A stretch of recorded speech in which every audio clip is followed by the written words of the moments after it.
Good morning, Dr. Diane Suarez here. So on this little presentation, I'm going to be speaking about grant application and research collaboration. It's not a video about grant writing. I have minimal experience in grant writing, but I have a bit of experience in research collaboration. And so I'm describing myself as a mature neophyte because, I've been around for a while and I have yet to receive my own personal research grant, but I still have some interesting stuff to share. So let's go. So why should you apply for a research grant? The prospect is daunting, or it can be. You will be responsible for, but not in charge of monies from other parties, and you will definitely be held accountable.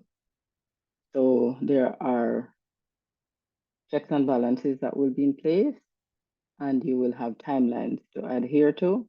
And you also need to consider this now, because if you have heavy clinical responsibilities, as I have had for most of my career, there would be some serious conflict there. Research grants are challenging to write, and the process is competitive. So I've had two failed attempts, one at the university, applying for the university, and one at private sector. So you will say, I can still do research without grants, which I have done.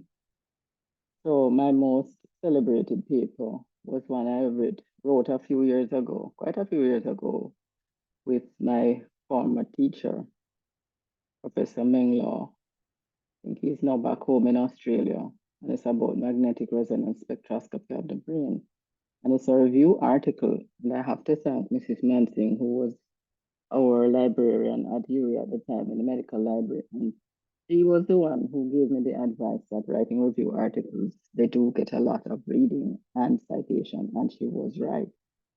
To date, the article has received more than 600 citations, and it continues to be read. And I did that, no research grant. There's another one that I am particularly proud of, age as a predictive factor in mammographic breast density in Jamaican women. I've done that with my classmate, friend, colleague, mentor, Professor Marvin Reed, as well as my friend, now of blessed memory, Michael James. And it was a pretty good article, I think. It was nicely written. And we have gotten to date 19 citations. But doing unfunded research does have its limitations.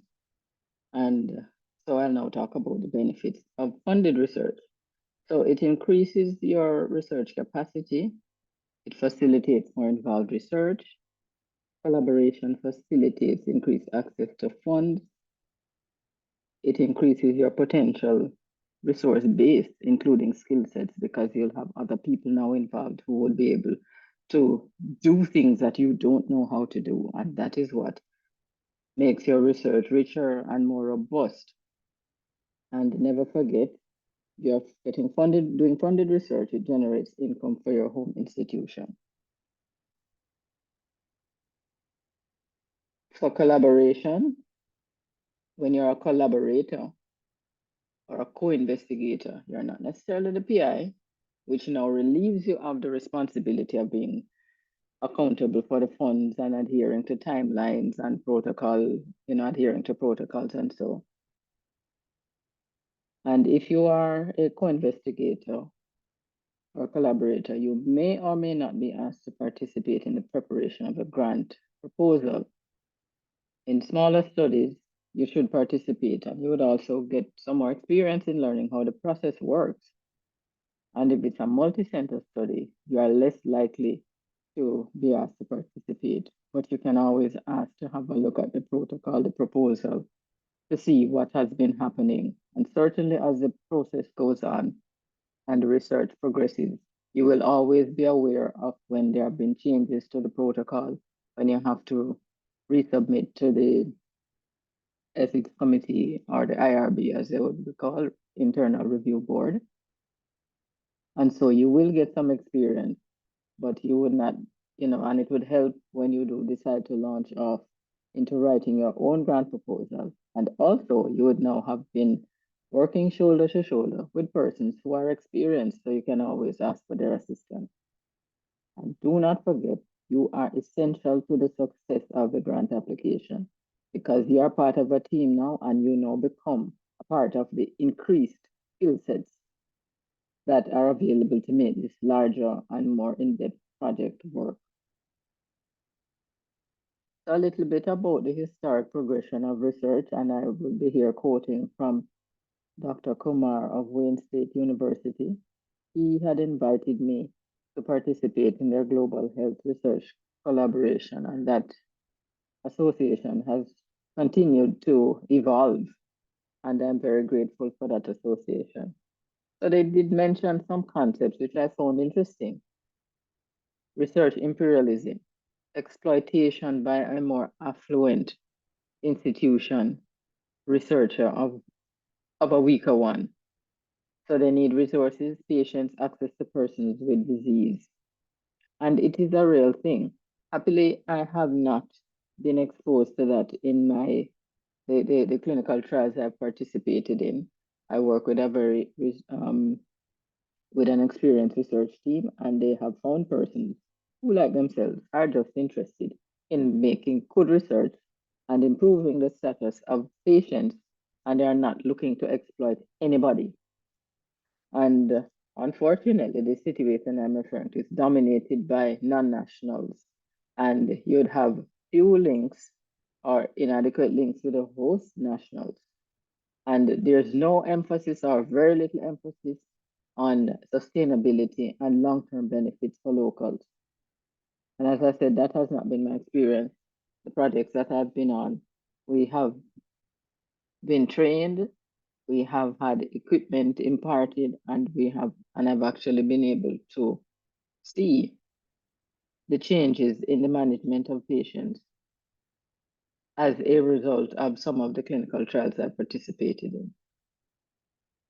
So you move on from imperialism to research colonialism and semi-colonialism. And this was referred to by Sir John Waterloo, and he had started the Medical Research Council. And a part of the issue with the MRC, they would go to places within, I suppose we could call it the colonies, yeah, because that was in 1945, because a lot of countries were still British colonies, of which Jamaica was one. And they would start research units.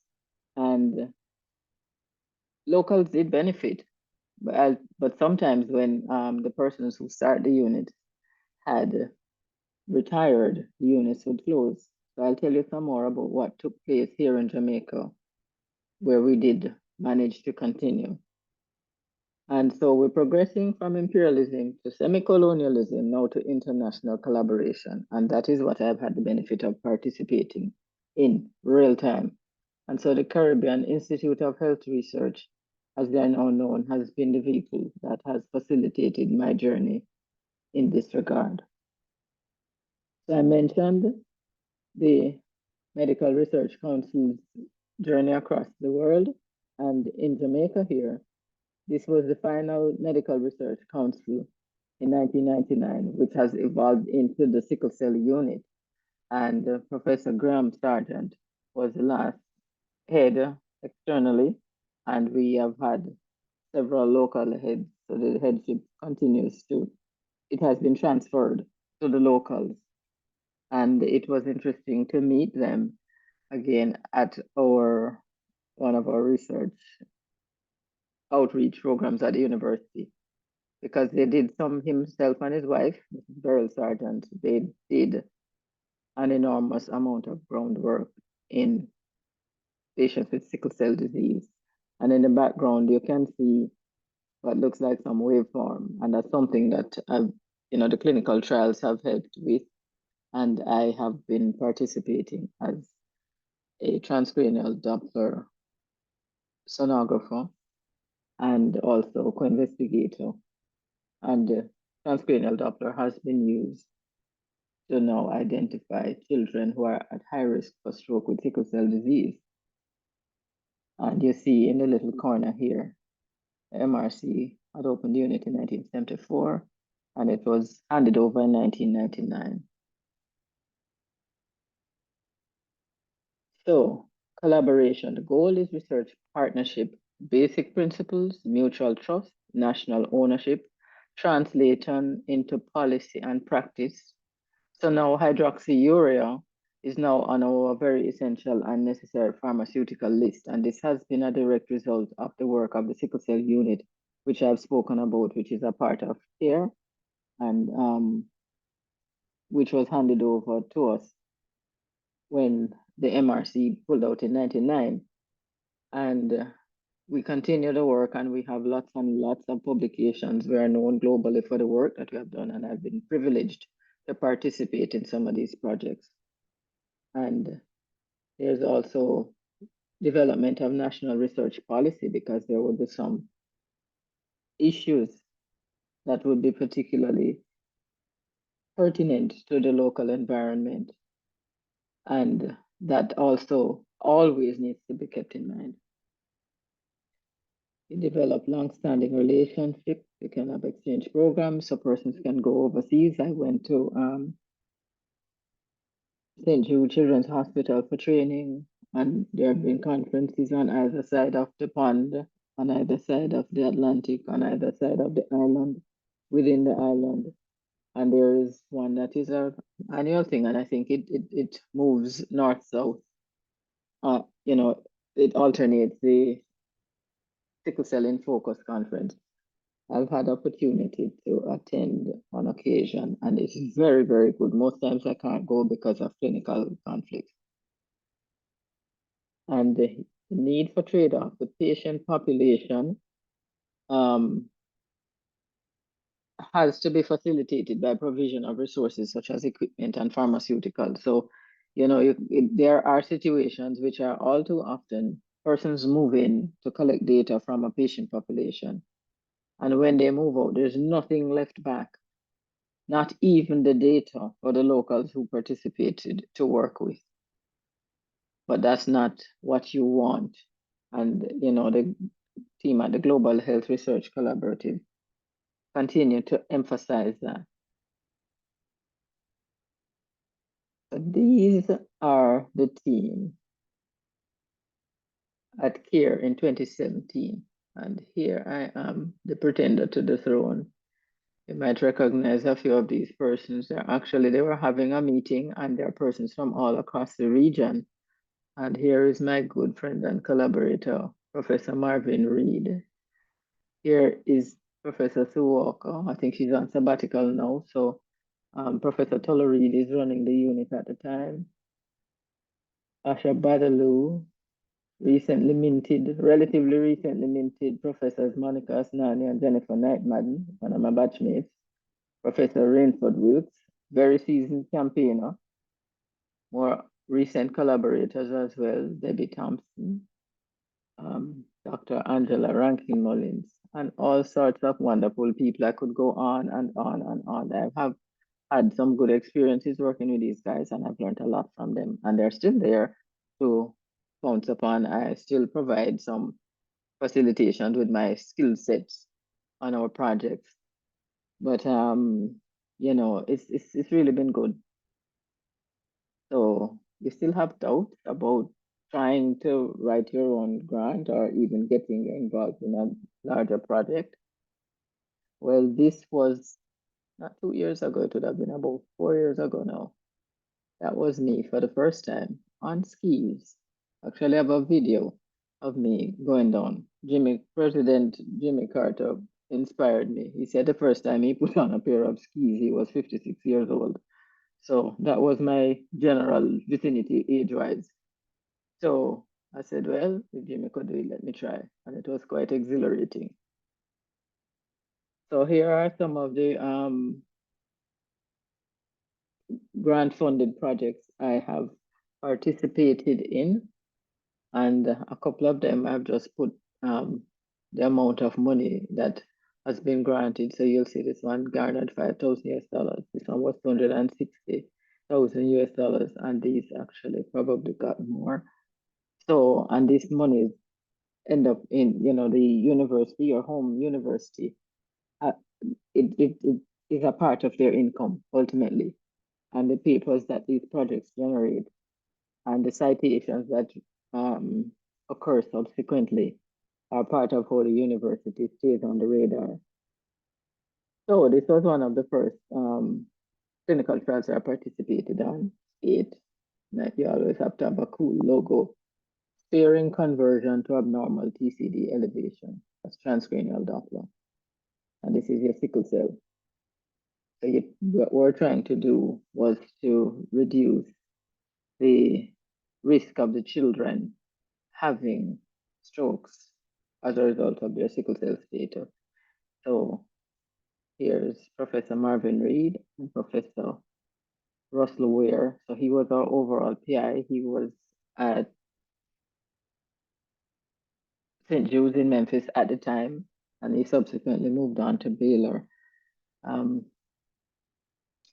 So this was an NHLBI funded phase 3 multicenter clinical trial, National Heart, Lung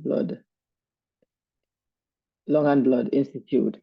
And we compared the standard care, which was an observation versus administration of hydroxyurea. And we're trying to prevent the blood flow on TCD from getting into an abnormal range, because kids with sickle cell disease are prone to vascular narrowing, sickle cell vasculopathy. And as the vessels get narrower, the blood flow increases. That's basic principles of physics. And if it passes a certain number, it becomes conditional. And then when it's gone over 200, it now becomes abnormal. So we were investigating how hydroxyurea helped in that scenario. And so this was our team. Prof. Reed was our local PI, and we had Dr. Leslie King and Dr. Angela Mullings, who were physicians on the team at the time. Our research coordinator was Nurse Hopeland Martin. The TCD examiners were myself and Dr. Susanna Ali, and our pharmacist was Dr. Arlene Thorburn. And this was our local team. We had a center in Memphis. We had a center at Imorio in Brazil. And we had, I think, a center also at Baylor in Texas eventually. So, you don't have to remember those details, but it was a multi-center, multinational trial, and it was interesting to be a part of that. And this was St. Jude's Children's Research Hospital, founded by Danny Thomas. You might see their ads on TV, and I had the privilege of being sent there for training in transcranial Doppler. And this was the TCD team at the time. Well, this was our PI at Memphis, Jane Hankins. And these are they're all Brazilian actually, these girls. I think this was Claudia, and I can't remember her name right now. This was Gail Fortner, who was our TCD trainer, and this is Susie Ali, and that's myself. So this was at the St. Jude's Hospital, and it was actually Halloween, and it was lovely to be there because, like a place where you have a whole lot of sick children, but, the whole atmosphere and the environment was really uplifting and pleasant, and the food was good. And so, if you're a contributor, you'll see that, your funds are not going to waste. The children are well looked after, and they're doing a whole lot of cutting edge research. So I'm here with Gail and Susanna. So we were in St. Jude in Memphis there, and here we are at Sickle Cell in Jamaica. So that was the translation, the training, and the transfer, and the equipment stayed here in Jamaica. So we did get a paper or two out of the 8 project. And as I said, it helped to lay some groundwork. And we did find out that the HU, the hydroxyurea, did make a difference. And we eventually had the hydroxyurea put on the VEN list so patients could access it more readily. And that was a big help. And so the project moved on into Extend. So it's re-stroke prevention, but also quality of life issues. And so we had the launch of Extend. So you'll see some familiar faces here. Prof. Reed, Jennifer Knightman, Prof. Weir. So these were some of our visitors. So this is Prof. Walker, who was head of the unit at the time. Well, on the ground, as I said, she has been on some time off. And Professor Toller Reed, Dr. Gordon Strawn, who wears multiple hats. She's now in charge of the ERU. Not the ERU, sorry, the TMRU. My bad. And here's our head of microbiology, Professor John Lindo. So we had our lunch and then we went for lunch. You have to have some social event. Keep you feeling good. Everything has to balance out. And here we were doing World Sickle Cell Day. That was in 2015. And I think this is when the Ministry of Health had announced that our bid for getting HU on the VEN list was successful, or it was heading there, but it is there now. And here we are continuing. So Prof. reading evidence with a big smile as usual. And here we have Prof. Simeon and some other persons who can't remember their names, but they were with, I think this young lady was with Paho. Prof. Simeon was with Carfa.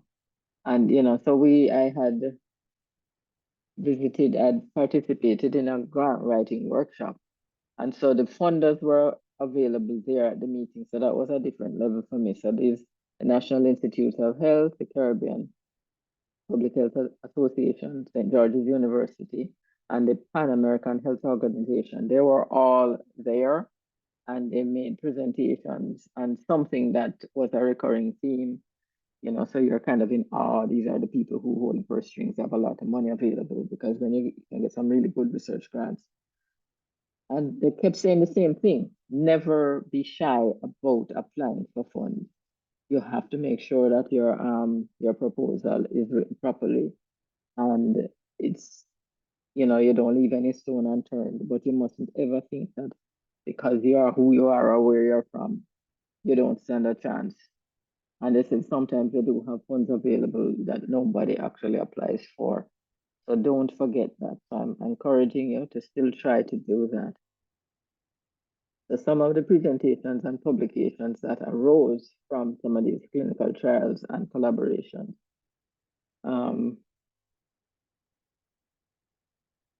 Prevention of conversion of abnormal TCD with hydroxyurea and sickle cell anemia. So I think I'd shown you some of those, the team at so Clarice Lobo, that was her name, and Dr. Mora. So these were some of the Brazilians. And I said Jane is also Brazilian. She was stationed at Memphis, but the other two were visiting from Brazil. And we had this paper published in the American Journal of Hematology, which has a very solid impact factor. Another paper, expanding treatment for existing neurological disease. This was in Extend. That's the second trial. This was our lead author, Angela Rankin Mullins. I did point her out. And this was published in the Journal of Medical Internet Research Protocols. And solid impact factor again. And I showed it a bit. I'm seeing the big group picture for care. So this was another set of projects which was dealing with non-alcoholic fatty liver disease. And we got this published by the Journal of Endocrine Society. I didn't put it, I neglected to put that impact factor, but they're also a very solid journal. So these are things that have been a part of what have resulted, as I said, as Also the change in management of patients. And TCD, transcranial Doppler, is now routine for screening the children with sickle cell disease. We used to screen at birth to see which children were homozygous and heterozygous for sickle cell. So we had neonatal infant screening, which still happens. And more recently, within the 2000s, now we have started to do transcranial Doppler routing for identifying children who are at higher risk for stroke. And so we have won awards in 2017. Our research project got one with the greatest business and economic development impact. In 2019, we got another award, this research publication, and this is another member of our team, Karen Aldred. So she came on a bit later with the transcranial Doppler, and Susie Ali left us for greener pastures. And here we are. Courtney Little is now the new person in the photograph. So this was, you can tell by the outfit with year we were. So that was in 2017. So Courtney was our she was our research overseer, and she actually came to do a site visit, and she was happily here on the ground when we were receiving our award, so she could participate in that with us. So that was nice to have her. So benefits. So I'm just summarizing. So personal training is, learning something new I always find fascinating. And you also get to travel. You might have the opportunity to travel as part of these projects. Improved understanding of the scope of research as possible at home as well as abroad. I spoke about the presentations, publications, and potential for awards. New colleagues, some of which are now friends. So that's personal benefits. And now the community, improved standard of care. As I said, TCD is now routine, and we're using equipment that we did acquire on one of the projects. And as I said, HU hydroxyurea is now on the very essential and necessary list. And of course, you have to drink a red stripe. Notice I'm not drinking any red stripe. I'm behind the camera. I can't remember what I was drinking, more than likely coconut water. But social activity is crucial. We are social animals. And as we were recently reminded by COVID, isolation can be useful when you're trying to concentrate, but it cannot be your default. It cannot be the only thing. You have to have some social activity, and you have to have socialization as part of your normal life, because all work and no play. And this was in 2023, this year. So it was 2 years worth of awards. So one was research award, that's 2023, and that was 2022. So two of our papers, we got best publication in 2 successive years, and that's me here. Here, more salt now than pepper, but I am okay with that. And what's going on now? So I had spoken about the research, the history of research and the colonialism, imperialism, segueing into respectful collaborative efforts. And I got that perspective as a result of my association with the Global Health Research Collaborative, which was facilitated by Dr. Vijaya Kumar. And so when I was toying with attending the Global Research Health Collaborative, this would have been, I think it was 2020. And I was telling him, oh, I don't have time, blah, blah, blah, blah. He wouldn't take no for an answer. And he actually gave me a scholarship to attend. And it was really, really a very good experience for me. And I returned to the collaborative as a guest faculty in 2022, and actually spoke about burnout, believe it or not, because it's a real issue, and it was highlighted by the whole emergency of COVID and us as frontline workers. And our jobs were difficult enough to start with, and then COVID just put it to a whole new level. And now I am an ambassador for the Research Collaborative. And I wrote a research proposal for the first workshop. And it basically had to be shelved because I couldn't recruit patients. I wouldn't even have bothered to try and apply for funding. Um, I have access to data from one of the research projects, the clinical trials, to actually put a little preliminary paper on what it is that I found so interesting. And as it turns out, it would be too little. So I'll still write that paper, but then the suggestion now by Prof. Reed is to go ahead and write a proposal for possible grant funding. He thought I would stand a good chance of getting that. So, Grandma Moses learned to paint when she was 86. Because she used to do handcraft, I think, and she got arthritis and she had to holding the paintbrush was easier than what it was she was doing before. Don't know how many of you know the comedian and TV personality Joy Behar. She said she started to be a comedian when she was 40. And then now she's a playwright. Yes, it's a playwright at the age of 81. So the shock to me was not that she was a playwright at 81, but that she was actually 81. Because when you look at her, she looks like a normal person. She doesn't look Botoxed or anything. And she looks so well for her age and she's vibrant and all the rest of it.